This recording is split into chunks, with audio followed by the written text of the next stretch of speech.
ছাড়া border cross করতে দেও না। নুসরাত জাহান এবার একেবারেই নতুন রূপে। রক্তবীজ 2 সিনেমার আইটেম গানে নেচে ঝড় তুলেছেন সোশ্যাল মিডিয়ায়। আর গানের মাঝপথেই চমক, অ্যাকশন লুকে হাজির মিমি চক্রবর্তী।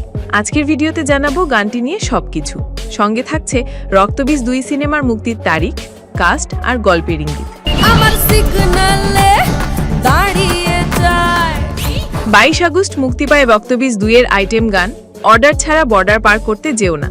রিলিজের পরই গানটি ছড়িয়ে পড়ে ইন্টারনেট জুড়ে। নুসরাত জাহানকে দেখা যায় এক সাহসী গ্ল্যামারাস লুকে, যা এর আগেও খুব একটা দেখা যায়নি। এই গানটি লিখেছেন জিনিয়া সেন, সুর করেছেন শিলাজিৎ মজুমদার আর কণ্ঠ দিয়েছেন শ্রেষ্ঠা দাস। গানের মাঝপথে দর্শকদের জন্য সারপ্রাইজ, অ্যাকশন গেটআপে হঠাৎ হাজির হন মিমি চক্রবর্তী। কনফিডেন্স, চার্ম আর অ্যাটিটিউডে তাক লাগিয়ে দিয়েছেন তিনিও। রক্তবীজ 2 সিনেমাটি মুক্তি পেতে যাচ্ছে আগামী 26 সেপ্টেম্বর। এর আগে 14 আগস্ট প্রকাশ পেয়েছে সিনেমার টিজার।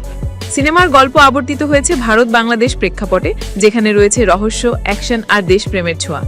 পরিচালনায় রয়েছেন শিবপ্রসাদ মুখার্জি ও নন্দিতা রায়। মূল চরিত্রে অভিনয় করছেন ভিক্টর ব্যানার্জি, আবির চ্যাটার্জি, মিমি চক্রবর্তী। এবার নতুনভাবে যুক্ত হয়েছেন অঙ্কুশ হাজরা, কৌশানী মুখার্জি, সীমা বিশ্বাস সহ আরও অনেকে।